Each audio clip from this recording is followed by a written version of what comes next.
Hey guys, this is Krista from the Moratorium. Do you like grisly gore and mysteries? Of course you do. That is why I suggest you subscribe to my blog, Suspended Animation, Dormant Stories Waiting to be Told, where we at the Moratorium offer a number of lurid tales from axemen running around New Orleans to phantoms in Texarkana. And if you're feeling especially generous, head over to our Patreon, where for just a couple bucks a month, you can help the Moratorium grow. And that would be pretty kick-ass. And remember, long live VHS. Do you have anger issues? Ill feelings toward your parents?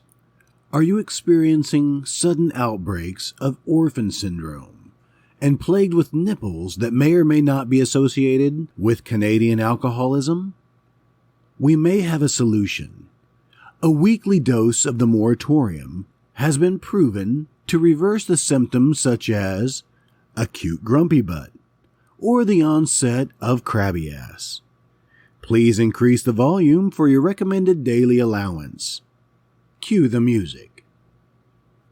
And in 3, 2, 1, I already forgot it. You will be soon as big as a giant, or like all the others, dead. You think I imagined all of it, don't you? You think I'm insane?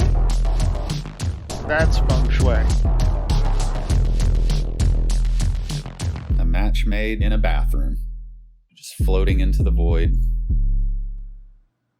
Psychoplasmics. He does almost say it in kind of a sing-song way. Can The Brood be made into a musical? Oh my god. Is there a Cronenberg movie that has been made into a musical? They really like doing, maybe not just horror movies, but like, it seems like there is a musical like for The Fly or something. Great. Which... Watch me eat my donuts. Yes, the donut scene would be amazing. I mean, we talked about this before when I went to go see The Fly at the theater, that they, handed out flyers to help you understand what a fly was. Yeah, flyers. So that you could be properly grossed out. How a fly eats. Yes. Yeah. It explained it so you wouldn't be like, what the fuck is he doing? He's barfing on it? Oh my God. Yeah. But then you're like more disgusted when you know what it is. That's not helping. That's pretty cool. I thought you were going to say fly paper. Oh, like everybody just had things like stuck to their hands. Yeah, that's what the theater floor was all about. It was just fly paper. Yeah. What year was The Fly? 80. It's 86. 86. Really? Man. It always surprises me when another one of my favorite movies is crammed into like 84, 85, 86. It's like, how is it possible that all of my favorite movies came out within the same 4-year period, Yeah. You really, if you look, like if you could choose a chunk of time to watch those movies, it really would be just like smack dab in the middle of the 80s. For me, I guess. I think there was so much coming out. There's such a big time for movies in general that they were just kind of all over the place, kind of experimenting with film as well. Coming out of the 70s. So I was 14 when The Fly came out, so I didn't know how a fucking fly ate. That movie probably taught me that. Like, oh, really? Oh, that's fucking disgusting. Yeah. Flies don't have penises? What? Oh, did he say that? No. It was in his cabinet when he opened it up. He was saving pieces of himself. He put like his ear in there. It doesn't show it really per se, but it kind of looks like there's a wrinkled up dick in his medicine cabinet. Oh, no. Really? I'm looking it up right now. I do not. Now, don't just Google Jeff Goldblum's penis. I mean, that'll take you somewhere else. I made that mistake before. Twice. Yeah. I have such a... Well, we're not talking about Jeff Goldblum. Although his apartment, his like studio apartment is I loved it. Loved it. Wanted one just because of that. Yeah. It's between his apartment and Rutger Hauer's apartment in Wanted Dead or Alive. Yeah, that's his wiener. It shows it like almost immediately. I typed in The Fly 1986 medicine cabinet, and it brought up the Brundlefly Museum of Natural History. Is that a line from the movie? Yes, that's what he calls it. Yeah. Okay. Oh my God, Gina Davis has some good lines in that. See, now I got to look it up because I can't believe I was right about something. Well, it's hard to say. I mean, it is I don't know what else it would. Right. It's an appendage. I mean, he's got all of his, well, no, I guess his fingers kind of like meld together rather than fall off, I guess. I don't even know how to spell Gina. It's spelled Gina. No, it's Geena. Man, I was totally wrong. That's what I thought. Did I not realize that David Cronenberg played the gynecologist in The Fly? Yep, I saw that. Yeah, that movie does not have a lot of people in it. The cast is literally like, he goes to the bar and that's the only time you see like... Is that when he picks up the hooker? Yeah. Oh, yeah. As I was just telling you off the air, though, that I was looking at a lot of David Cronenberg stuff, and then I'm making a playlist on our YouTube channel so you can watch these as well. There are several behind-the-scenes things. There was an interview that I watched with Mick Garris. Mick Garris just has the opportunity to interview everybody. Right. And also you find out was there when a lot of this happened, you know? Yeah. And I don't remember, is he part of like the production or the... No, I don't believe so. But on this set that he was interviewing, actually John Landis, John Carpenter, and David Cronenberg at the same time. So it was very interesting to hear everybody. And at the time, John Carpenter was making The Thing. So this was in 1984. Was it that when The Thing was 84 or was it 82? Oh, sorry, this is the one quote. She says, "You look bad, you smell bad, and you've got weird hairs growing out of your back." That's like the best line in the whole movie. But David Cronenberg, he talks a lot about when he got Shivers made, because Shivers was his first real movies, but he had two underground films that he made. One which was called not the racing movie. This is before that. The racing movie was after that. But no, he did Crimes of the Future, which was 1970. Okay. And actually that looks like he is remaking that now. Yeah, I see that. Crimes of the Future was 1970. I found it on YouTube. I put it on our YouTube playlist, so you can check it out too. But there was one other one that's not listed here. Stereo. Stereo was 1969. And that was another underground film that he made. So Crimes of the Future and Stereo was 1969, 1970. But so how long did it take him to get Shivers made? Yeah. Okay, so Shivers, the ones we know, Shivers, Rabid, and Fast Company were all before The Brood. Correct. And then a bunch of TV movies. And Fast Company, I think, made a little bit of money. Yeah. That was probably his, like... Let's get on with it real quick, and then I'll get back to this real quick. So, welcome to the Moratorium. I'm Tim. That's Jason. Sit down and shut up. We're going to school you today. Here, let me turn down my mic just a little bit. Coming in a little hot. I'm going to be a little active today, I think. Do some pull-ups while we're... If you hear me just grunt, that's not because I have constipation. You know what our podcast needs? More grunting.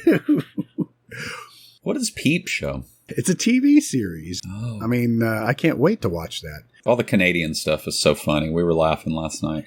I made a couple of jokes. We're going to laugh about Canadians, but with this little interview that I watched with David Cronenberg, talks about when he was trying to get things made and when he made these underground films, and he knew they weren't going to go anywhere necessarily, but he was talking to himself like, well, what do I want to do? Do I want to commit myself to being a writer, director, or do I want to go on to do other things? And he's trying to get Shivers made, and he had that screenplay for quite a while, and he was trying to shop it around.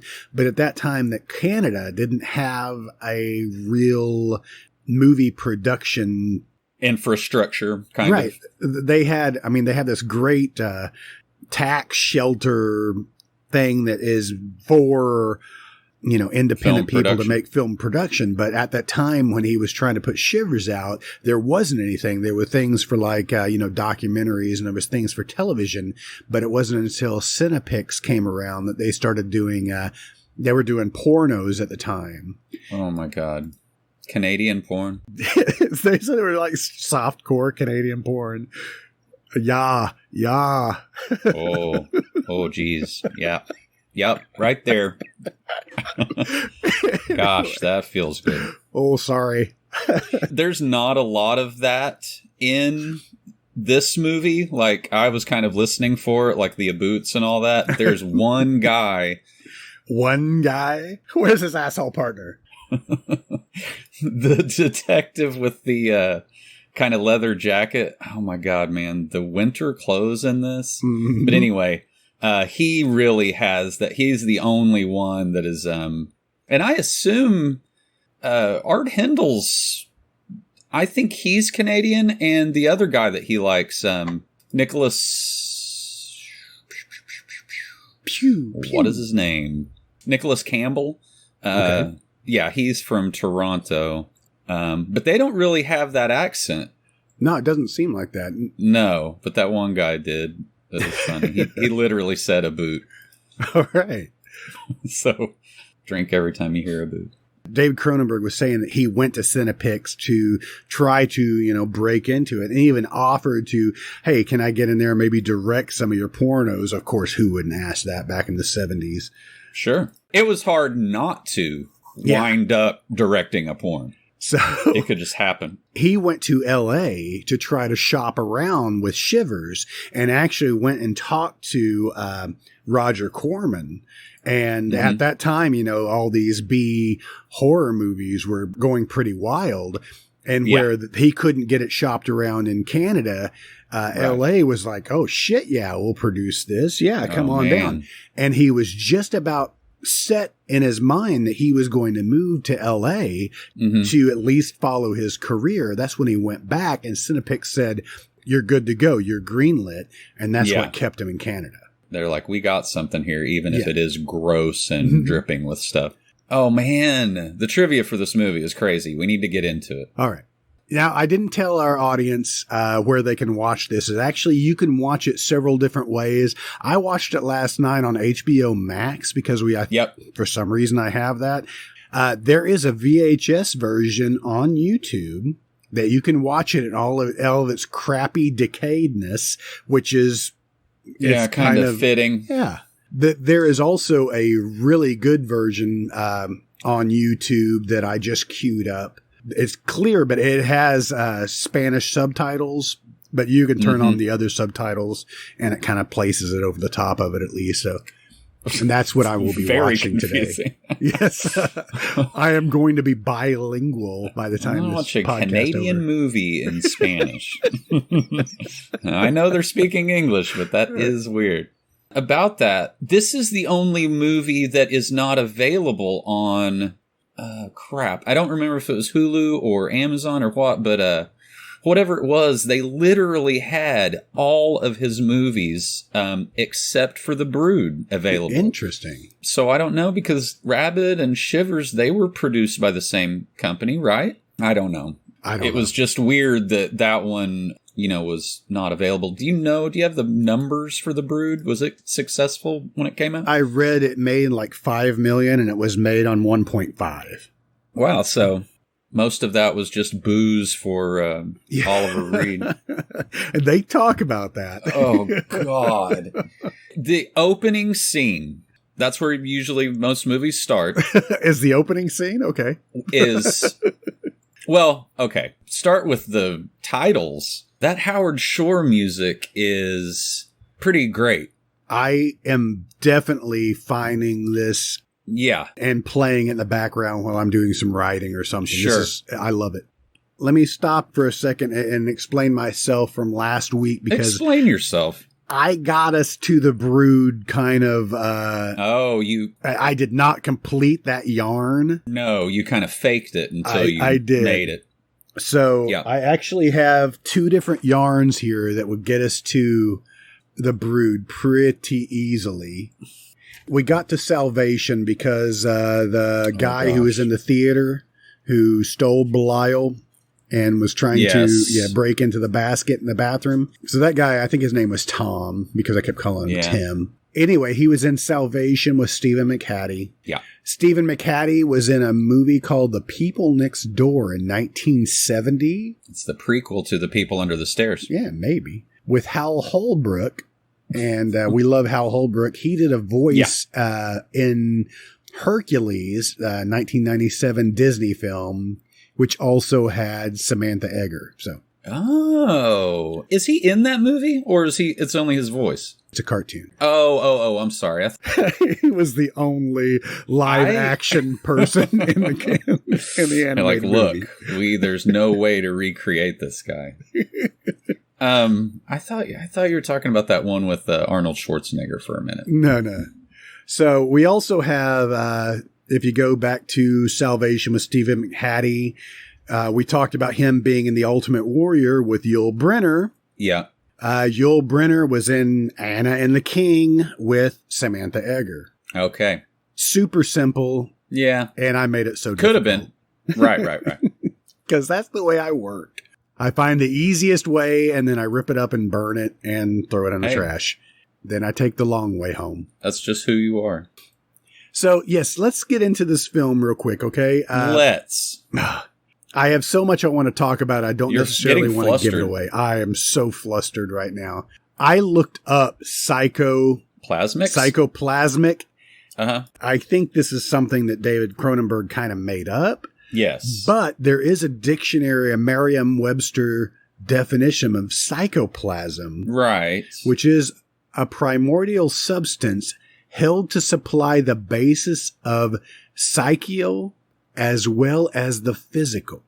That just means absolutely nothing, basically. You can kind of get that what he's trying to get with psychoplasmics is that by pushing your anger... Yeah, the power of your mind could actually affect, like, physical things. Right. Manifestations is the word I was trying to get Right. Right. Physical manifestations. But that was huge during this time. I mean, there are so many different philosophies on psychology and stuff going on at the same time. Mm-hmm. And it was all so gross. You know what I mean? Like, that first scene, I was like, oh, brother, I had completely forgotten about Michael/Michelle. And when I saw that, I was like, ugh. 70s and the early 80s were just so gross. Uh-huh. That's why the best cults were from like the 70s or the 80s. People would fucking believe anything. Anything. They were reaching. This is post-Vietnam War where everybody was anti-government. They're looking for something to believe in and just believing in anything.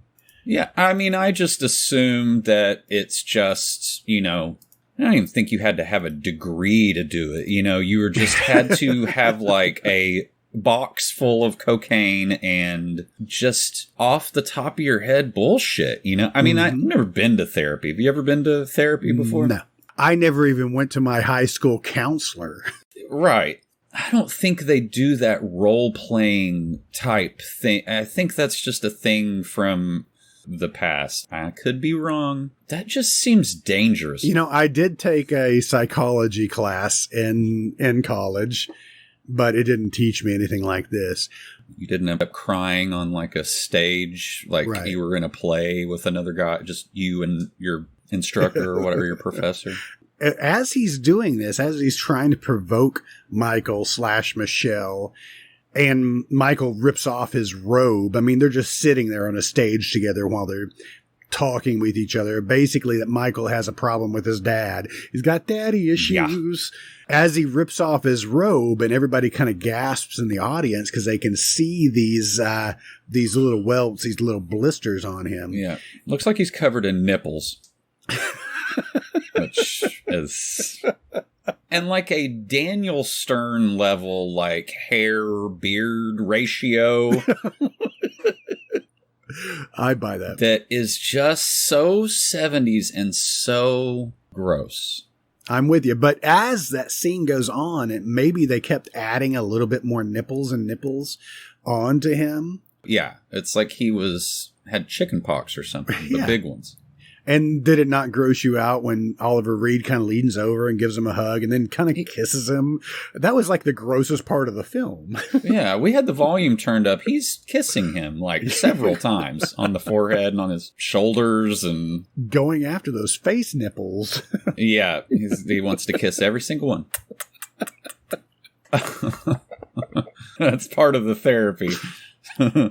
But I think that's around this time is when they were, all these, I'm sure there's tons of people that were legitimately, trying to find a new method, but then I bet there was just as much just grifters and con men who would promise this weird... It's new age kind of religion and type I guess, almost. Yeah. I must sound naive saying this because they for sure do it to this day, Oh, yeah. But, like I said, that's why all the best cults were in the 70s and the 80s, because people were just, had no idea, how to and self-care for themselves. Anything. Yeah. Right. Yeah. Oh, I buy it. Samantha Eggar was in this little documentary thing, and she was doing an interview talking about Oliver Reed, saying how his presence on the set was just like this. He was just super calm, but maybe that does fit the character that, he's pushing people to express their anger. He wrote the book. What was the book? Something about, projecting your fear or whatever. We'll get to that in a minute because we're going to see it. Yeah. With a very weird cover for that book. Oh, yeah. So it looked like a Pink Floyd album cover or something. Right. There you go. Really weird. But so maybe he's trying to keep his emotions at bay, knowing that if he pushes his anger, maybe he's going to start growing nipples all over himself. I almost wish that there had been a drug element to it to sort of help explain. It was the 70s. There probably was a drug element to it. Because, in Thomas Harris, Hannibal Lecter books, they at least, he's basing it in, real, Hannibal's playing these mind games, with Clarice and stuff, in Hannibal, the book. But that's also, he's giving her psychotropic, drugs and, but I just thought, if there had been something like that to help explain those physical manifestations, it would have been easier to understand rather than just because he's not even really hypnotizing them or anything, No. I would have bought that too. All you see is them going through this deep personal therapy and deep therapy. He has Samantha Eggar in... She's in the woodshed. Yeah. Literally and figuratively, I guess. The woodshed of her mind. She's great in this movie, though. Oh, she is. And I read that she was only on set for 4 days. Yeah, I buy that. She states that it was almost Shakespearean. That she felt this performance. She's like, how could I not accept this role? Because it just gave her an opportunity to almost be in a Shakespearean play because of her mindset of her character. That book, by the way, is called The Shape of Rage. Okay, that's a pretty cool title. While he's in his office after he's taken a shower and wearing some god-awful fucking Italian loafers. Why were we spared the just nude Oliver Reed? That was in the uncut version. He's a strange shaped man. He looked great in that turtleneck, He kind of looks like Alex Jones. He's got a huge upper body and then kind of tiny legs. And it looks weird when he's, out and about. him and Art Hindle, who is basically dressed, you forget sometimes, or I forgot that, Bob Clark and Black Christmas, that was also filmed in Canada, right? Was it? I don't know. I just said that. But he is like drowning in clothes. He has like 5 shirts, a vest, that big ass heavy coat. He's always taking a coat off or putting a coat on. Everybody in this movie is either taking a coat off. Well, I assume that's what it's like in Canada. Yeah, but it's just like, man, how do you get anything done? You're like Ralphie's brother in fucking Christmas Stories, just like covered in clothes. To set this up for our audience, though, so Art Hindle plays the dad.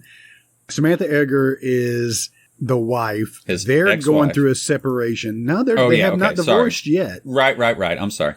They're separated, I think, because she has so many emotional problems, and she latched on to psychoplasmics and Oliver Reed's bullshit because she read the book. You find out later that Art Hindle has the book in the house because he throws it to the teacher. And he's like, here, while you're bored, just read this. I'm like, thanks. Did you think for a second, I mean, seen the movie several times, but like when he gave her that book, I was like, is that going to, just reading the psychology, Was that open your mind to that, and then you have the... maybe. Because, like, that's sort of like Beyond the Black Rainbow or something, but that had drugs involved, where you reach this other, kind of like layer of existence or whatever. Which is funny because that was on yesterday when I actually laid down for a nap. Oh, love that movie. I don't recommend you taking a nap to Beyond the Black Rainbow. No, do not. Don't. It actually tells you don't sleep after you watch. At least wait a few hours. Yeah. So anyway, they're allowing Candace or Candy, the daughter, to go and visit. Didn't like it that they were calling her Candy through the whole thing. But I know, that's strange. And her name is Cindy. Why didn't they just call her Cindy? I don't know. I don't know. That girl, I mean, I'm sure he did that purposefully, but that girl looks so fragile. I mean, like... This is her first film, and she was 8. Yeah, she is fragile. Right. I mean, it makes Carol Ann look like a MMA fighter or something. I mean, Carol Ann basically could, like, I'd trust her to, like, walk up to the store and come back with a pop more than I would that little girl. She just seemed like if somebody, like, blew on her hard, she would just fall over. She reminded me of the little girl in Little House on the Prairie. But one that falls down in the... Little connection. Felix Silla, who plays the creatures in this movie, also did the stunts for Carol Ann in Poltergeist. Oh, and yet again, if we only had a spreadsheet of our movies where we just apply a filter, Yes. Little people. Basically, every movie we've ever talked about. So I got to break down something here because I'm confused. I don't necessarily know how everything is in Canada, but I'm here. I'm 16 minutes into the film, and basically Art Hindle has taken Candy to her grandmother's house. And I got a question about that. I don't know if they explain already that, yes, Samantha Eggar has so much animosity towards her mother because her mother beat her. That's what I don't... I don't know if they set that up but we do get a bit of that. She said, yes, she was beaten by her mother. Her father, who divorced her mother, and then basically just took off and wasn't a part of her life and didn't help her. So she had animosity towards both of her parents. Right. Which is fine. But then you go on to meet both of those people, and they're like the nicest, like, salt of the earth, They're just alcoholics. Yeah, I guess that is true. That man, he was a real mess, the dad, after he found out. But Candy is at the mom's house, right? At her grandma's house. Yeah. While you go back to that one little therapy session with Oliver Reed, and where she has that line about fucked up little mommies, or whatever. And it's like, wait a minute, is she talking about this lady? Because she seems great, you know? I mean, she does have a tumbler of, like, booze or whatever, but... It's half full, and she's like, I've got to refresh my drink. I guess. Maybe there is something there. That was not a... You need more orange juice, and I need more mama juice. Right, exactly. Grandmama fucked up juice. mommy juice. Fucked up Grammy juice.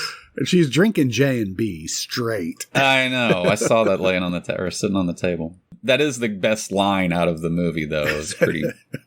Summer actually laughed. She was watching it with me. She laughed at that line. She's like, "Oh." My point in being is, and we find out this later, that every time that Samantha Egger is, her emotions are on high, then these little creatures that tend to go on the prowl and start killing people. And this actually is coming to get her mom. Right. But I think we're both going to talk about the same thing. Is there an exterior little door / refrigerator that's housing the milk and the orange juice? Yeah, that I was confused about that. Maybe they're so north in Canada that it's always at least 40 degrees and can keep milk and orange juice at a nice cool temperature. And maybe instead of having an actual refrigerator for these things, you could have said outside door that, I don't know. I was just curious. So how is this thing? Because I thought it was like a dumbwaiter at first, but I'm like, wait, why is she keeping milk and orange juice in a dumbwaiter? And then you're like, oh, I bet those little evil midgets are in there. Yeah. And then Oliver Reed walks outside once, and there's like a giant, like, cistern type thing behind him. And I was like, what the fuck's that thing? But like you said, I was just, everything I had a question about, I was like, oh, it's just Canada. It's just Canada.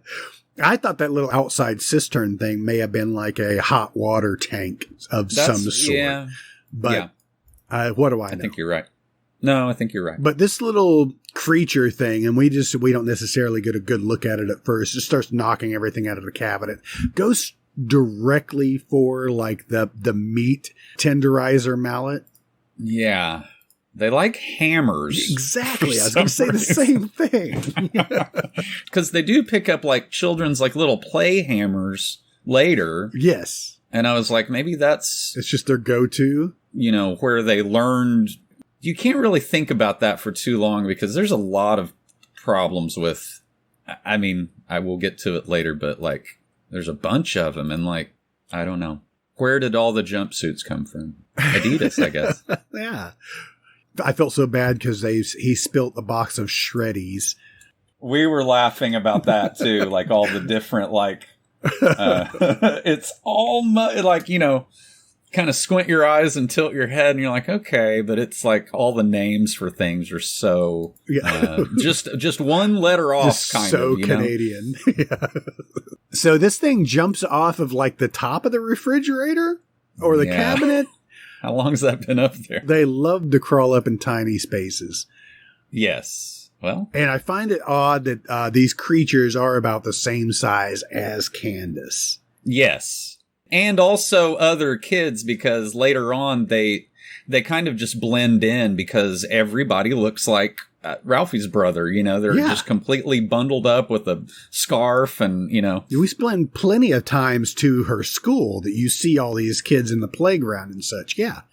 So it gives you an idea that maybe these kids are the ones that are fucked up. Maybe we're in a children's situation, which we still need to go and visit the children.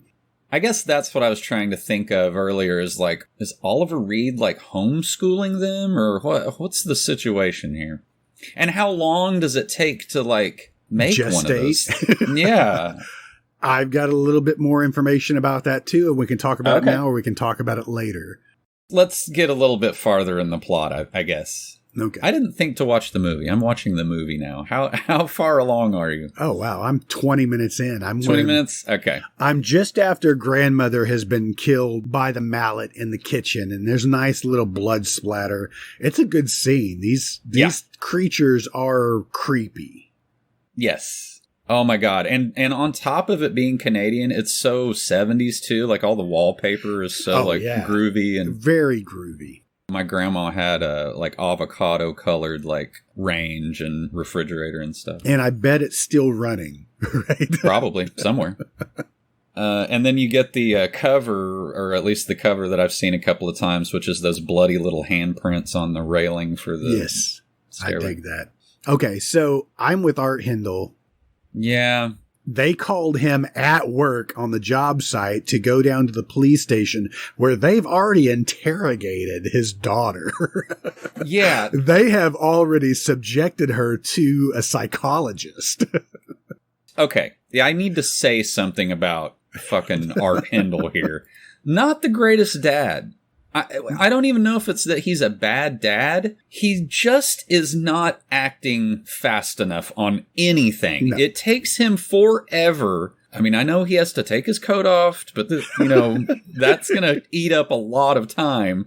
You're just screaming at him through the whole thing like, fucking get it together, dude. When he picks up Candy for the first time from, I don't remember where this happens in the movie, when he sees those bruises on her. Right. Now, he's giving her a bath later. He sees scratches and bruises and assumes that it was because he's letting her go to visit her mom at the Soma-free cult. Right? Yes. I forgot that it does have a name. Yes, Soma-free. Yeah. I don't understand what that is, but that's fine. Doesn't Soma mean sleep or something? Like, sure. That would make sense if it did, because it seems like Oliver Reed is, again, if they had explained it where, he was hypnotizing her or something, even that would have made, like he had been keeping her under for so long. Mm-hmm. That kind of would have made sense. Somatic means relating to the body, especially as distinct from the mind. Whereas soma is defined as the parts of an organism other than the reproductive cells. The body as a distinct from the soul, mind, or psyche. Wow. Okay. So that's deep. Let's just ignore that and move on. Neither one of us are psychologists, psychiatrists. I took one class. Yeah, one. But anyway, so he sees all the bruises and stuff, and then not too long after, he drives up to their little compound.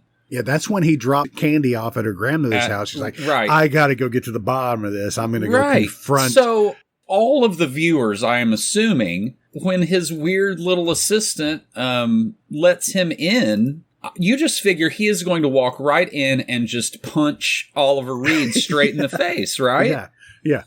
And no, he walks in, he's like, hey, how's it going? So you just got out of the shower, eh? You're all clean down there? Yeah.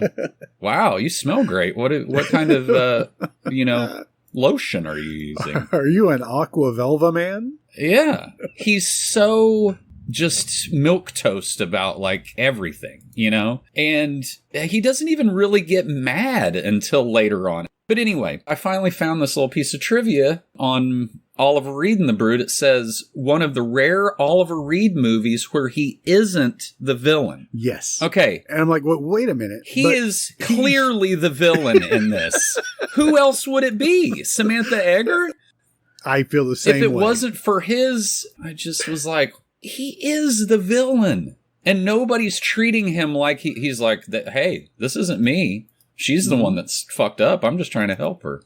That's not you know what I mean? That's not what's going on. Did she have this ability before she went to the cult? Yes, exactly. No, I don't think so. Or do we all have this ability? Even that is like, well, maybe she is more like kind of susceptible to this. So she made a better like candidate for what he thought would, because apparently this is what he wants to happen. Yes. He has a keeper that is kind of like his right-hand man in this cult thing.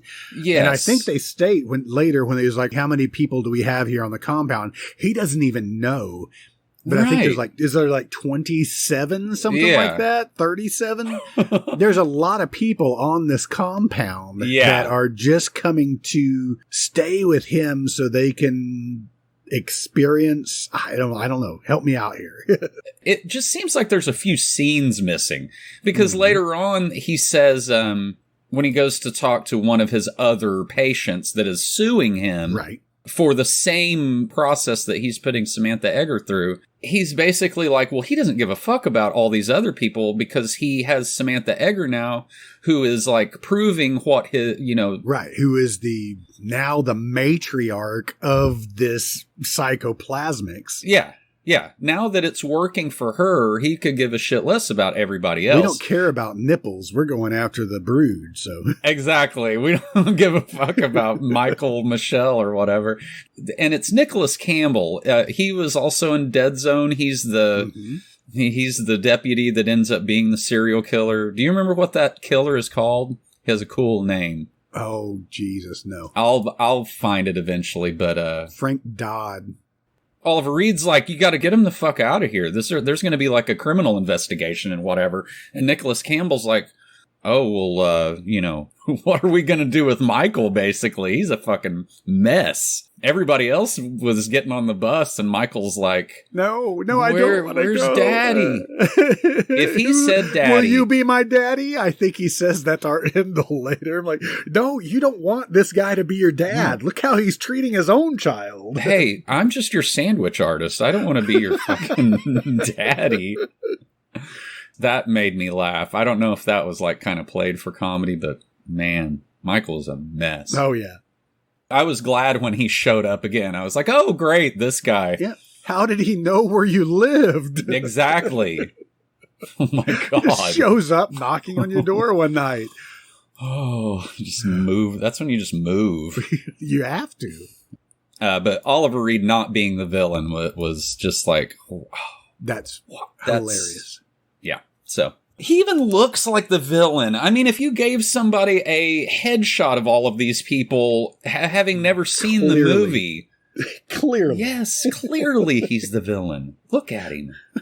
Looks like a fucking monster. I'm at the scene, though, where he's going to pick up Candy from the police station. So she's not talking about what she saw if she did see anything at all. Well, right. She did. We saw her. She saw whatever that thing was. Yeah, on the staircase. I guess when they found her, that she was just asleep in her bed, and that they said the officers had a hard time waking her up, that she didn't wake up. And yes, she has had a horrible trauma. I mean, like, obviously. Yeah. Nobody knows nothing about nothing. They don't know anything about childcare for damn sure. No. So every once in a while, you'll get a cut back to Samantha Egger really working through some crazy shit. I mean, Oliver Reed is even like, oh my God, she's nuttier than a payday over here, but I'm just going to keep this going. He states this later. He knows that when she gets upset, I guess more things are being produced. And he never wants it to be turned on him, I assume. Yeah, I wonder if he's also pushing this because if her anger is producing these things, then he wants to see how far he could push her. Right. Proving his theory, I guess. Right. So if we just go ahead and let our audience in on it, that she's, somehow giving birth to these monsters. Yeah, she is the mother of these things, but you don't really find out exactly how until almost the very end. So the bit of trivia that I was going to talk to you about in the behind-the-scenes stuff is that they were putting condoms on her. Yeah. To portray these little sacs. Right, little tumors. So whereas Michael or Michelle was producing nipples, she is producing so much more. And because of her anguish with her parents... Yeah. That she is now becoming a mother. I don't necessarily understand that whole dichotomy. I don't know. But at the end, when we finally do get to see how she is giving birth to these things, she has multiple sacs on her. So there are multiple monsters. I count maybe 15 of them. Yeah. And all of these are supposed to be manifestations of these creatures being birthed from her body at different stages. So there's some that are smaller, some that are larger. Oh, you think, okay. That they're all being birthed at the same time. They're all being gestated. Is that a good word? At the same time. Sure. It's gross, but... It's super gross. I was just assuming that she was kind of subconsciously making them all look like candy, because they all are kind of, I mean, you can't really see them. They're all bundled up in their little clothes, but what we do see of them is just a fucked up face. And what we get to see one here just a little bit when... Yeah, you get a good look at one of those guys. They have it laying on the slab when the... Oh, that's right. Art Hindle is allowed into this laboratory for the coroner to explain what the hell this thing is. Oh, my God. Why is he allowed in there? He shouldn't be in there. No, that is just a trope of these movies, is like a complete civilian is given like all this access, they otherwise, I guess you just can't move the plot along, but same thing as not calling Oliver Reed a hero. You can't really, not calling him a villain. You can't really call Art Hindle a hero either. Right. Because he figures this shit out so slowly. I mean, he is investigating it. In his mind, all of these incidents are not related. I guess that's true. Until he goes to see, which is the scene that I'm on now, probably my favorite part of this movie, which is Robert Silverman's character. Did you catch his name? His name is Jan. Jan. Yes, okay. Every time, I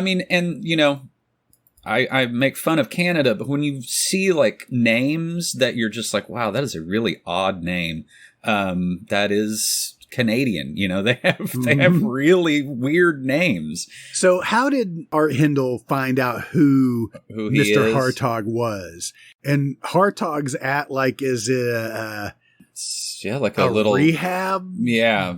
That's like what I hotel?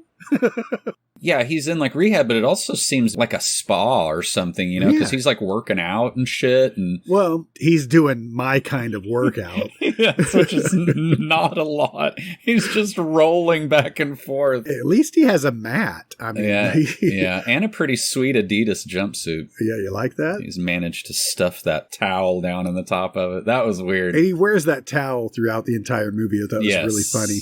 Yes, and there is a reason for that. But he's talking about the lymphatic system. Yeah, did you? I should have. I just assumed it was all bullshit. But what about your lymphatic fluids? What's moving your lymphatic fluids through your body? And he's blaming his own lymphoma. Is that what he's calling it? We get a brief look of what's on his neck, and it's just basically weird. Giant skin tags? I don't know. I loved it how they're super gross. They're not very well done, but because they're not, they seemed kind of grosser. I don't know. Yeah. There are good special effects in this movie, but that one looked like a real, like, trauma movie, like something that would be hanging off of the Toxic Avenger or something. Which is probably why they said, you know what, we don't have time to really fix this up. Just put this towel around your neck. You're ashamed of it anyway. So yeah. Just get my kid's toy over there and we'll just cut it in half and glue it to your neck. I do have to get me one of these Adidas jumpsuits. Oh, it looks super comfortable. He's worked up a great amount of sweat by rolling around back and forth on the floor. Just rolling back and forth. He's doing like Terry Garr and Young Frankenstein. I think this is the workout for me. Yes. Yep. Working your butt, working your abadabbas. And my lymphatic system. Yes. And your, of course, it's working your lymphatic system. I know less about it than you do, and that made zero sense. Like, he's like, what's moving all this stuff around? I was like... Obviously, he didn't look it up either. Yeah, exactly. He's talking about it with great conviction, though. So, do you think he had lymphoma and that's why he was seeing Oliver Reed, or vice versa, where he was seeing him and it created that, whatever that was? When we've got Michael/Michelle, and he seems to be growing nipples on command. Yeah. Are they staying on him? We don't necessarily see these nipples on him later, do we? I think they get worse as... he becomes more... Maybe this guy is in a complete agitated state that is then fueling his sarcoma? I don't know. So you find out that Jan... John. Or Jan, I guess. Who fucking knows? But he's suing Oliver Reed for that. So I guess that answers my question. I think he's basically suing him for like an experiment gone wrong or like a treatment gone wrong, I guess. He's hoping to shut the place down, but he knows that he cannot win this lawsuit. Right. Yeah, he says he's doing it for revenge. Yes. If we can put psychoplasmids causes cancer in the headlines, that's all it's going to take to shut it all down. That'll just stick in people's heads, which, is probably true. So Candy's grandfather, this is oh my God, I loved him. What is his name again? I've got so many tabs open here. Hang on a second. His name is Henry Beckman is the actor's name. His name is Barton Kelly. Is that right? Yes. Yeah, because it's the Kelly. Correct. Did you think it was weird that, like, Samantha Eggar's name is Nola, and the real name of her mother in the movie is Nuala? You know what? Canadian names sound like stupid George Lucas names in, like, Star Wars. You know what I mean? He came into town basically just to bury his dead wife. Also, very cool with Oliver Reed when he confronts him. Again, he just took a little bit of liquid courage in the car while he's waiting outside, and I was like, okay, here we go. This guy's gonna fucking like break an axe handle over his neck or something. No. He's just like, hey, just thought I'd let you know that I'm in town, and he doesn't get mad until Oliver Reed tells him that he can't see. I mean, maybe it's just the trust part of it back then. Like, maybe. You know, he was a medical doctor, so he obviously knows what he's doing. I heard those quotes. Exactly. He got upset because he couldn't go, he wouldn't let him see his daughter. Right. To tell her that her mother is dead. And no, it's not good for her therapy at this point. Okay. I mean, maybe because she holds so much anguish towards her mother, she wouldn't be angry anymore if she's suddenly dead. And I guess maybe that probably is true. I mean, like in a normal case where if they were so at a point in their therapy where that would just like send them over the edge, I guess that makes sense. But so Art Hindle has brought Candy's teacher home to have dinner or whatever, to hang out. And that's when he gets the phone call from his father-in-law saying, hey. Yeah, saying, we got to go kick this guy's ass. I know I said I wasn't going to come over here and stay at the house. I was going to stay at a motel, but I decided to come over here. And now I'm really depressed. And I'm really drunk. Yeah. And I think we need to go in there and break your wife, my daughter, out of this place and go kick somebody's ass. Yeah. And I laughed so hard because he kind of goes through the kitchen where she was killed, and there's that, it's not a chalk outline, it's a taped out box outline of her body on the floor. Yes. Everything else has been cleaned up, but they left the tape there on the floor, and he's kind of caressing the tape like oh my God. But that is a trope from around this time, like leaving that outline. Like I feel like I've seen that in every Columbo episode ever. Yeah. But okay, so that scene right before he sees that outline, what was the deal with the kitchen cabinet being tied to the other side of the... That was Canadian caution tape? I don't know. Oh, geez, you forgot the police tape. The Mounties are not well funded. Yeah, I thought that was weird. Because he trips over it. He kind of just pulls it out and just kind of empties it out on the floor. Yeah. God damn it. I'm going to pick up all this silverware. So he's hanging out at his wife's house, his ex-wife's house. Yes. So Candy kind of like did Art Hindle a solid and like set up a perfect date with, you know, his daughter's attractive teacher. Uh-huh. And then he's like, I know we were going to have dinner and probably smoke a joint and have sex, but can you just babysit for an hour while I go kick a... He's like, he's drunk. I just need to go talk him out of this. Right. I'll just be gone for 45 minutes. And he's gone for like 6 days. Yeah, exactly. That's what it seemed like, as he was gone for hours. And he's like, here, read this super Like, read the whole reason why any of this is happening. It just seemed like if David Cronenberg had another 30 minutes, she would have, like, you know, that book wouldn't have just been a red herring kind of thing. It would have actually, like, caused her to have, like, some weird growth on her or something. That would have been very interesting. I would have liked to see that even that little prop for the book, it should have been, like, tattered, like it had been read time and time again. Yeah, a clue to, like, something. Yeah. So Granddad just stumbles his ass upstairs. Yeah, he's shittered, as we used to say.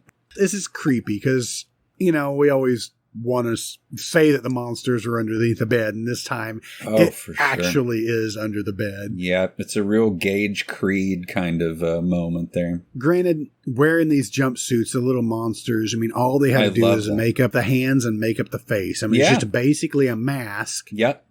But it's so scary that they can just, like, blend in. And, you know, it's kind of like the end of Don't Look Now, the one with Donald Sutherland. Right, yeah.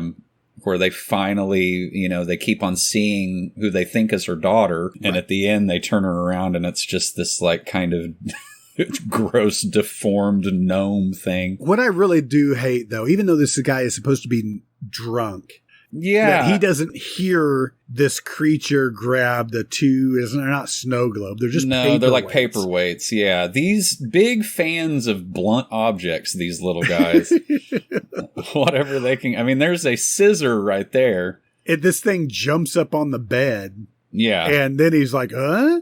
Yeah, what the fuck is this little thing?" Art Hindle gets there just in time to not save Grandpa. Yep. Again, the hero. That little thing's got a mean fastball. So Art Hindle comes in to see Grandpa dead. Yeah, bludgeoned and through the mirror sees the little creature. Yep.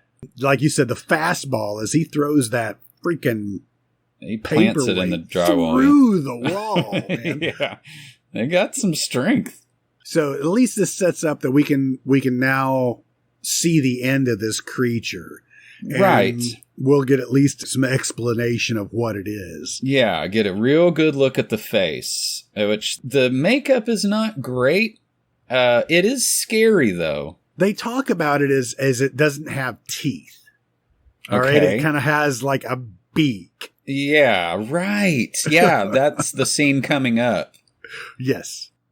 I don't know how these little things, even though they're little, they still can hide in the top of little cabinets and shit. And can, like, overpower a grown man. I mean, I get that it's, like, so, like, kind of crazy, like it's got crazy strength, and it also is sort of, it isn't a little kid, you know, even though it's shaped like one. It's a little monster. Well, aren't all little kids monsters? Oh, man. I guess you're right. How did they explain the thing dying? Is that in the upcoming scene as well? Well, there's a lot of exposition in this where the police officer, the detective's trying to tell Art Hindle what's going on. And maybe that they think that this is a child, a severely deformed child, right, that somebody kept locked away in the attic and it just became deranged little killer and has now killed, for some reason, targeted this family. Yeah. But no, they said in the autopsy. Which looks a lot like Alien Autopsy from the 90s. It does. They showed it on Fox. It does. The creature looks a little smaller, and they talk about it immediately saying, well, it doesn't have any genitalia. Well, okay. Thank God we were spared that. I do not want another Billy Barty buffalo shot. A Billy Barty buffalo shot. Oh, man. That's a t-shirt. Right before they were filming this scene where they were getting the creature together, they're like, oh, you want it nude, but well, we can't get away with showing this, so let's just remove it and say that it doesn't have any genitalia. I mean, I think it's creepier that way, that it's not, doesn't look like, I mean, it does look like a little alien. You know, it looks like the little thing on, what's that, Tales from the Dark Side or whatever. It's like a little Gollum kind of thing. Yeah, I buy that. I guess Gollum's got a wiener. I assume. I don't know. Andy Serkis with a ping pong on his junk. So it doesn't have any genitalia. It does not have a belly button. So it has not been birthed the way that we know as humans. I love it that the doctor like makes him guess what it is. It's like, yeah. Look, what do you think there? We're on a time limit. I just left my daughter's elementary school teacher. I've been gone for a very long time. It has to have been 5 hours at least. Could you just tell us whatever it is? But he'd say that there is a sack that is on the back of this creature's neck. And then we don't necessarily get to see it in this shot, but we see it kind of later when one of them was born. Yeah, the medical version, SAC. Not like a garbage sack. Right. But that is kind of what they say, it's like a camel's hump, okay? When this thing is given so much gas, this is what's carrying its life force. It's not feeding like we feed. That made zero sense. I mean, I know it's weird and like David Cronenberg, but is there anything else that operates like that?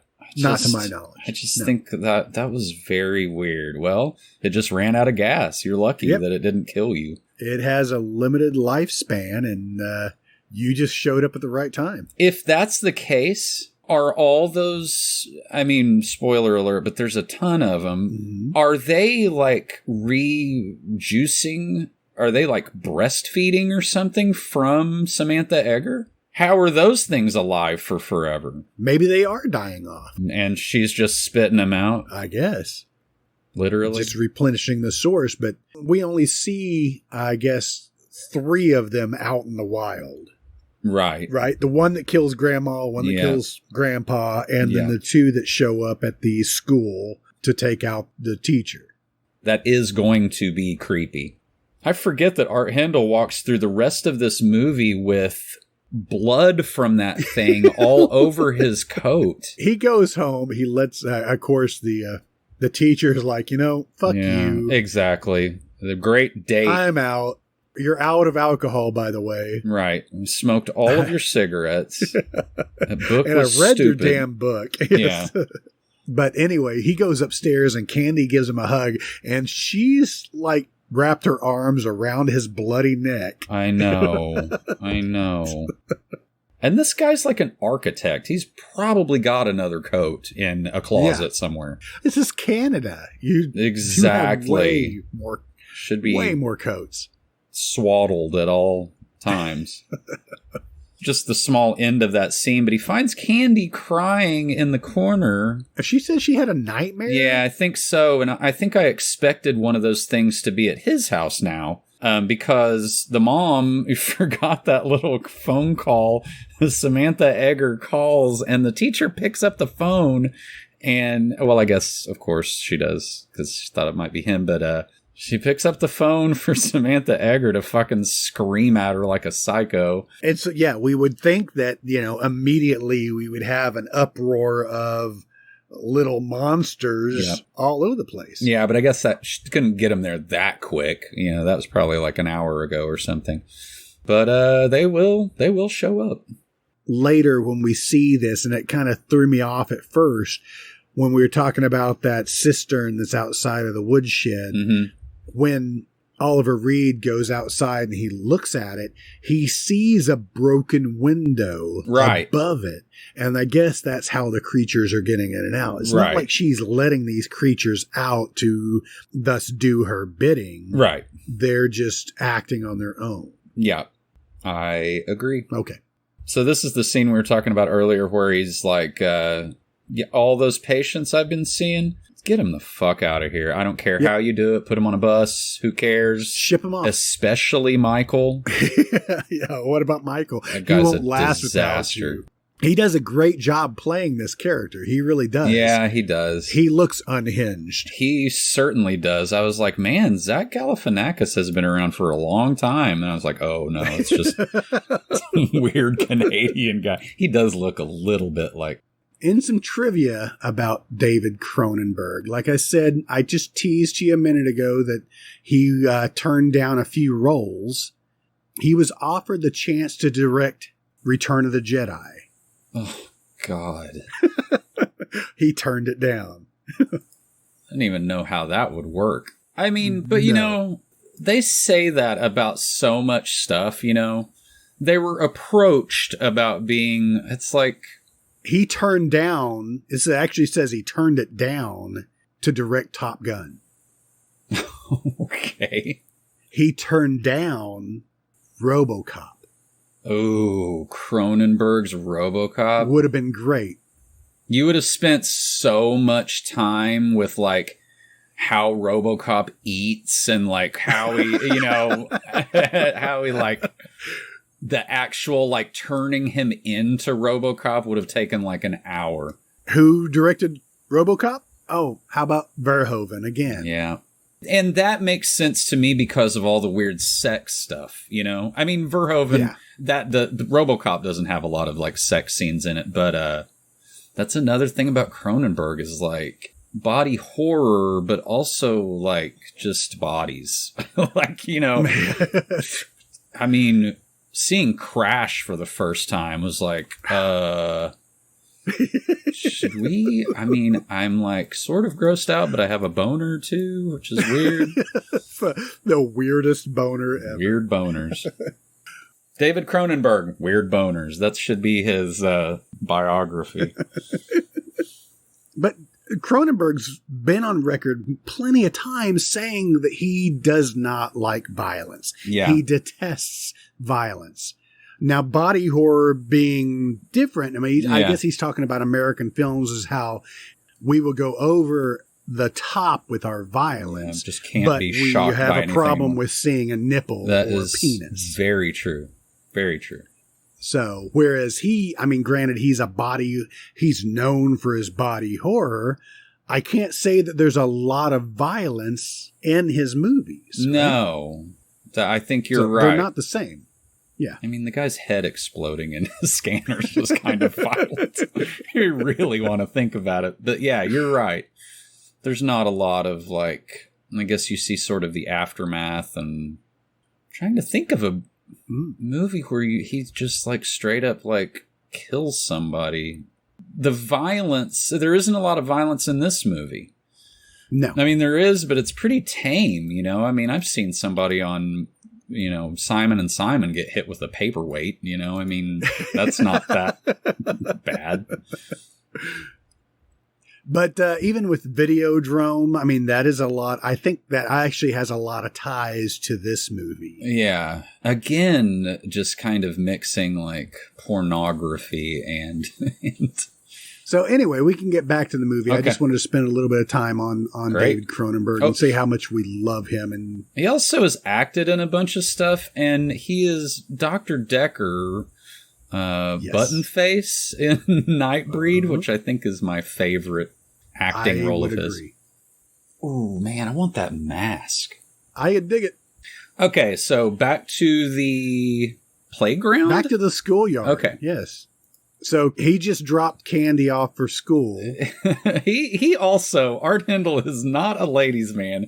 The only way he got a chick into his house was his daughter basically set up the date. But I think it's funny when this lady, who he knows from school, it's one of the other kids' moms, comes up to him and kind of is like flirting with him a little bit. And he's just like, he's oblivious. He's just like, oh, hey, what's up? Like, hey, dude, let's just hang out here. Yeah.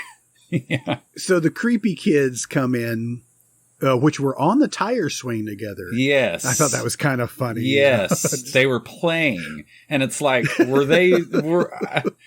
what is in their mind? I mean, it's not Samantha Eggar's not making them be like cagey and, you know. And it probably wasn't until the teacher answered the phone that she even thought about violence towards her, right? Yes, right. Or anger towards her, right? Right. If she hadn't picked up the phone, she would be completely off the radar. So the two creepy kids kind of escort Candy out of the room. I love the way they come up and stand behind her until she turns around. Very creepy. And this is all, I mean, again, it's Canada, so you can't really tell, but it is during the day. I mean, they're in school, which makes it creepier. So they just kind of attack her with these play wooden mallets. One kid runs out and grabs Art Hindle, basically saying, "Hey, Ed, they're killing her." He runs in and finds her laying on the ground in a pool of blood, grabs a drawing off of the table and just kind of sets it over her face. I told my wife then, I said, that is a Canadian funeral. It's just like a piece of like wax paper. My wife and I both watched this last night and we both had a laugh at that. I love that little boy. He looks very believable when he's running out and kind of screaming the bad kids are hitting her. They made her fall down. But yeah, so they're smart enough to get her in the like closet and they're protecting her really. You think that they're going to hurt Candy, but they're really just kind of like hurting her. Well, I guess they abduct her. Do they put her in the closet though? Well, I mean, presumably so she won't see what they're doing to the... That's a big part of this is like, what's going on in their heads? Like, what are they, or did they even have independent thought or whatever? So let's back up for a moment because we talked about Candy being in the bathtub and having the scratches and the bruises on her, which Art Hindle believes that Mom did it, that Nola did it. I mean, he thinks that Samantha Egger is like beating and biting her. But now we have to assume that Candy has already been subjected to these little monsters. But what was Samantha? I mean, she must have been mad at her about something. So, I don't know. No, I didn't think about that till now. Also, Art Hindle makes it sound like maybe Samantha Egger had done that before. Had like hurt her, you know, put bruises on her or something. I don't know. But she says that she didn't touch her. She didn't. I mean, can't we believe her because she's obviously not in her right mind at all. I don't think so. But we have yet to see a scene with Samantha Egger and Candy in the same room together. Okay, I just saw something which I'm confused about. Candy has gone missing. The two little things took her from school. Art Hindle's having a cup of coffee. You know, doesn't seem to. I mean, I don't know. Maybe I'm being too hard on him, but he just is not getting enough done. But he sees Candy in the... He should be out scouring the neighborhood. Yes, he should be in groups of volunteers trying to find her. And he's just like chilling in the kitchenette. He has a paper that has Candy's picture in it. So it's been such a long amount of time that she's made it into the paper. I wasn't thinking about that. Also, a big truck drives by, like 5 barreling down the road. And yeah, I was thinking the same thing. I was like, hey, David. Those roads look slick. Real slick. I mean, maybe it's one of those things like if you live in like Wisconsin, you know, it's like we think we have a bad winter and they're like, oh my God, you pussies. But seriously. But get this now. I just looked over this, that before we see the kids walking down the highway, that Art Hindle goes to an attic, I guess, that where Samantha Egger... That's Samantha Egger's little room, I guess. That's her apartment. Okay. That they have been split up, and it was in a like one line of dialogue. They have been split up. And that's where he thought that Candy may have gone. Right. So after that's why this he's incident. There. Okay. And this is just a small, like one room, tiny place. Yeah. And I love it. She's got a picture of like Sigmund Freud and Oliver Reed. You're like these it's like two a guys. Shrine. Yes. It's like you hang up a Zeppelin poster or something. That's funny. That's awesome. Those are her favorite psychiatrists. Hey, you want to take another little break real quick before we finish this up? Yep. Hey, freaksters and freakettes. It's Tim from the Moratorium. Do you like the sweet sounds of our witty banter in your ears every week? Well, head on over to our Patreon, and for only $3 a month, you can get even more in the director's cuts of our movie episodes. On average, that's 20 minutes more of our wisecracking, jive-talking, and lip-flapping laughter straight to your ear holes. Go to themoratorium.com and click on our Patreon link, and you'll find 5 awesome tiers with tons of goodies. You can also find our Teespring link on the website for even more awesome merch. Thank you for your support. Now on with the show. Again, Art Hindle is like basically like a two-hander for the end of the movie. You said a two-hander. I'm actually watching him grab Michael or Michelle's face with both of his hands while he's shaking him. As he's finally making the connections. It takes an unhinged psychopath Zach Galifianakis to then put all the pieces together that, all this is connected? Right. Cronenberg just throwing a bunch of weird images at you. But then you're just like, oh, yeah. Michelle. He still has not changed his coat. No, why would he? And I am just thinking... It's police evidence at this time. It has been days since he got blood on that thing. In order for Cindy or Candy to get her name and the picture in the paper, yeah. At least 72 hours. Get me a Canadian wet wipe already. Clean that shit off. Exactly. What is that? Weird euphemism. A Canadian wet wipe. I'm pretty sure it's just a roll of Bounty paper towels that you dip in the toilet. That's exactly what I was thinking. Yep. Canadian wet wipe. Or like a Polish wet wipe or something. I don't know. There's a scene where Samantha Eggar's eyes actually move farther away from each other. Have you seen that? She looks like Pennywise. Dude, she is strikingly odd looking. Intense. And we've talked about Samantha Eggar before because we forgot she was in Demonoid, right? Yes. She's been around and done a lot of movies, but people mainly know her from The Collector in 1965. Oh. She really did embody her character. Oh, went very method with it.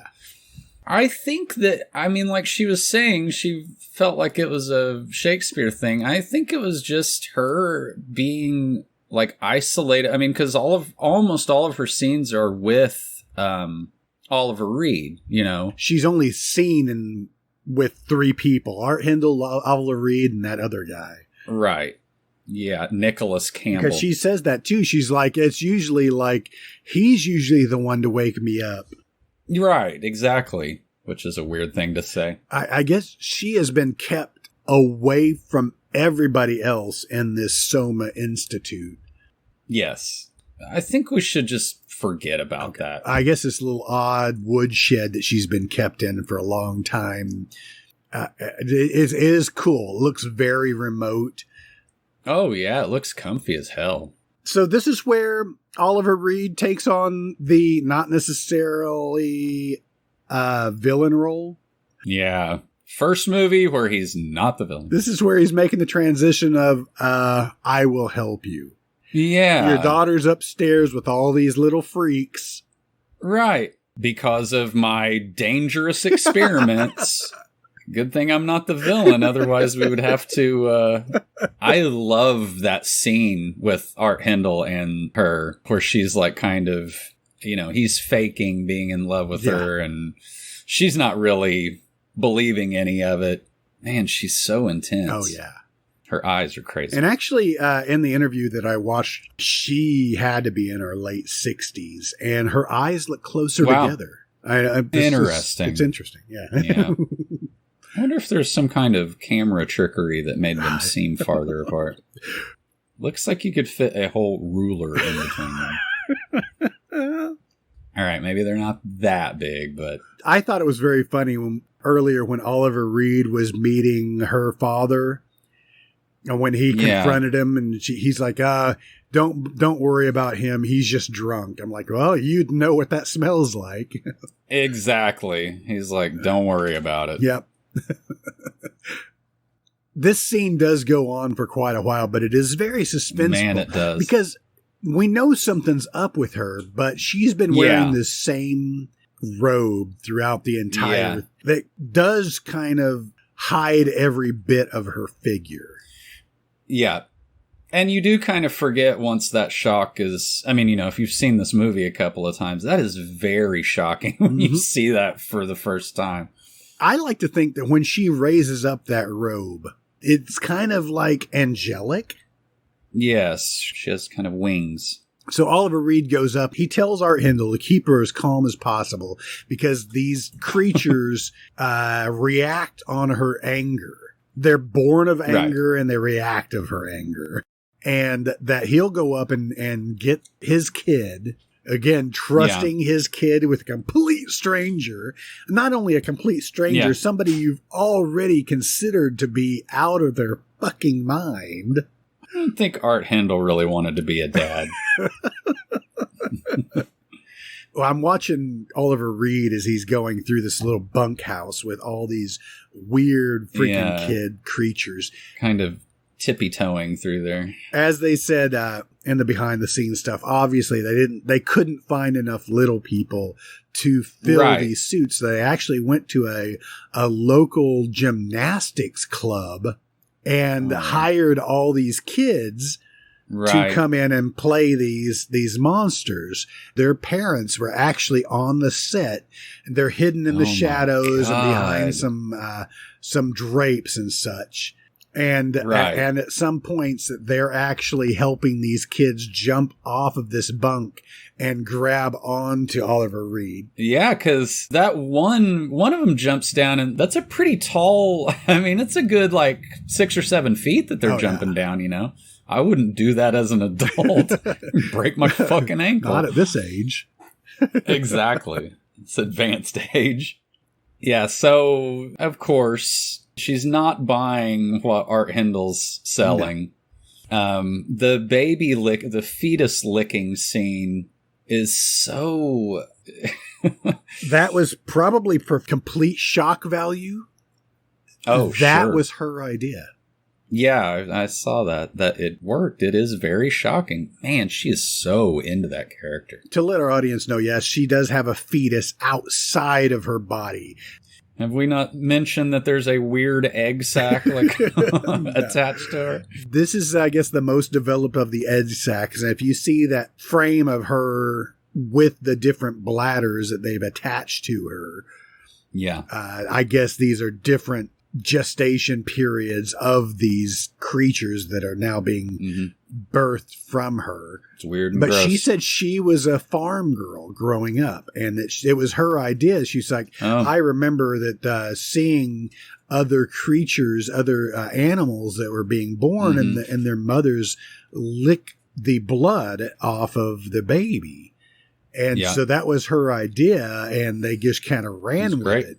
You know, it's a very intense scene and actually people were having to leave the set because this was grossing them out. People are leaving the movie because this is just too much and over the top.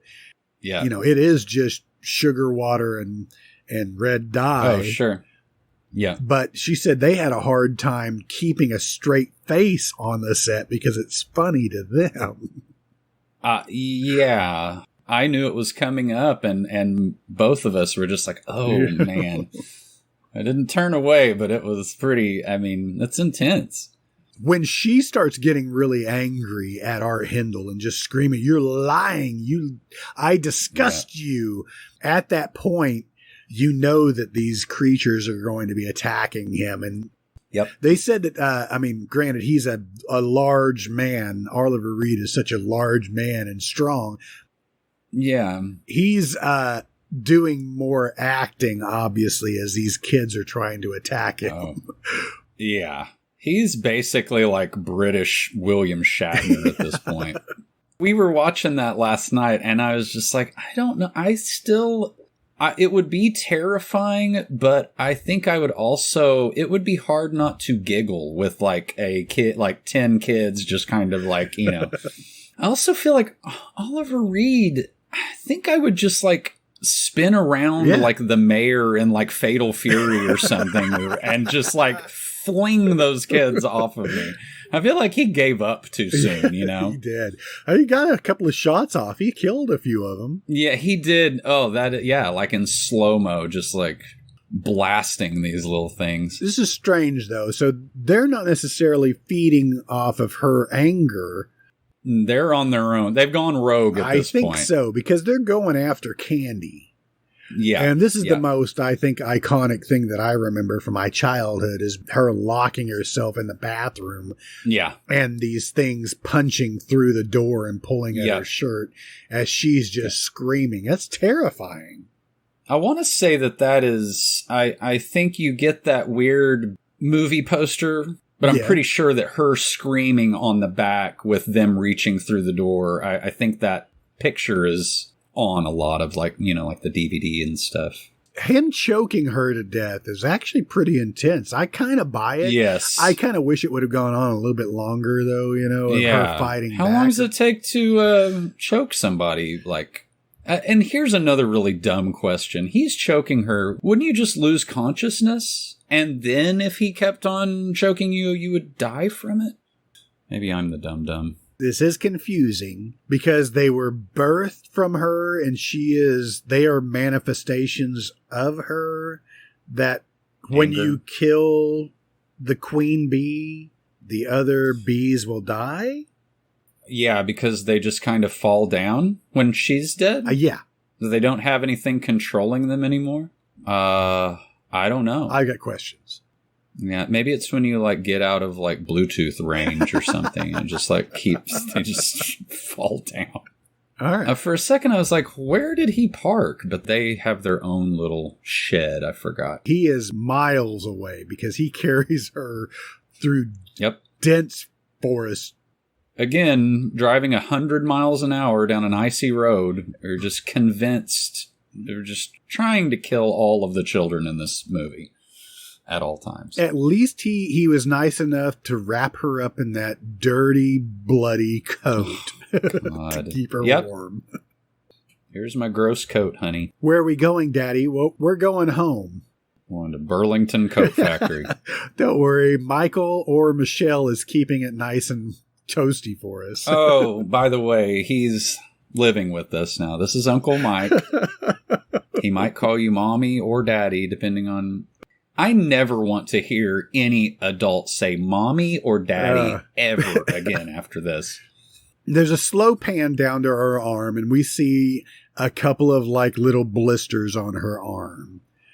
Yep. Kind of just giving us the idea that she also has this ability to possibly even birth something from her. I don't know. I think you can just stop. Because none of this will ever be resolved, and it doesn't really make any sense, because, again, if we had just had a couple of lines of dialogue maybe, just saying Samantha Eggar was different and, susceptible to this. I think differently. I think that the way that psychoplasmics works is that this is a possibility with all of us. But if that's the case... Candy hasn't gone through this deep therapy that Samantha Eggar went through, so how... No, she's going to need some deep therapy. For the rest of her life. Art Hindle's can you just, wipe out her memory and we just, start over again? Because it's all bad. Wow, so we did it, eh? Nothing like some Canadian horror. Nothing like it. You feel cold after it's all done. We watched it with 2 blankets over us. This could have gone even further because I'm sure that Samantha Eggar, her character, probably had some angst towards the mailman. Oh my God. Can you imagine? What about the electric company? Her super at the apartment building? Attic apartment. Yep. Yes. Girl gave her a bad haircut. Oh my. Just got a list. I mean, yeah, you'd have to assume that. Well, that was a really weird movie. And I love it. love it. Yeah. It was pretty good. I will continue watching David Cronenberg's films for years and years to come. And I'm pretty sure that was a like late night, like Cinemax watch and forever changed. But I'm thinking that might have been, well, I definitely would have seen The Fly. That's interesting. Don't know what the first Cronenberg movie I ever saw was. I saw The Fly at the theater, but right, I guess I did too. My dad may have subjected this to me at an early age because I was 7 when this came out. I'm positive I didn't see it at the theater. No way. And I wonder if this was like a limited release type movie too that didn't make it to, it wasn't available theaters until way later. Anyway, we'll dig more into that next week. But for now, let's just wrap this bitch up. Jason, do you have anything else to offer on The Brood right now? No, I do not. I'm spent. Tell everybody where they can find us. Go to themoratorium.com. Please. Just do it. I didn't want that to sound like a command, but... Not like our previous episodes where you just said, do it, you dweebs, you lunkheads. Yeah. Sorry about all that, too, by the way. You got to keep your anger under control, or you might just start giving birth to little... Oh, I'm psychoplasming all over the place. You can't see it, but I am.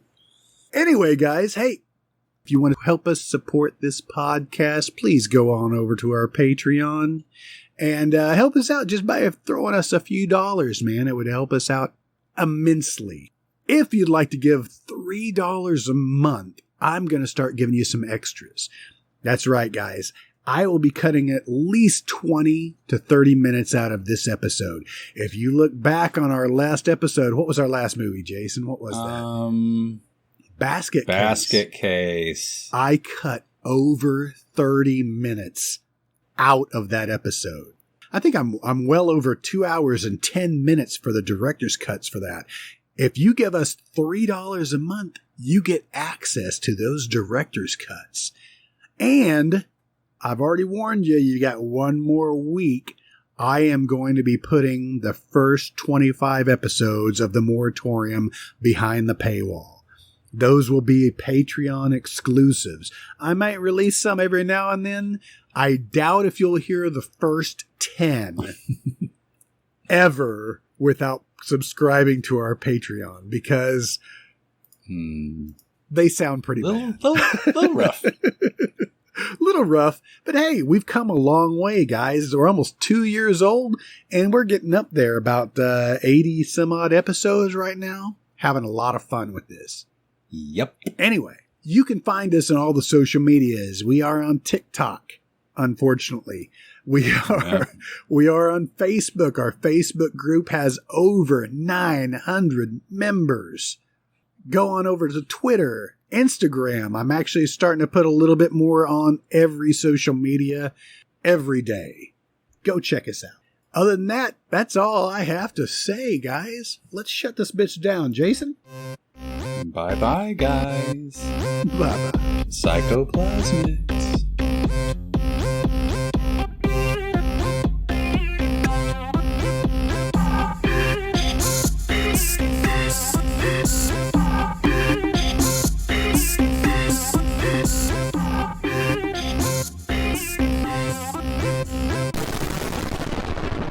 You've been listening to The Moratorium, an MT Cornfield production.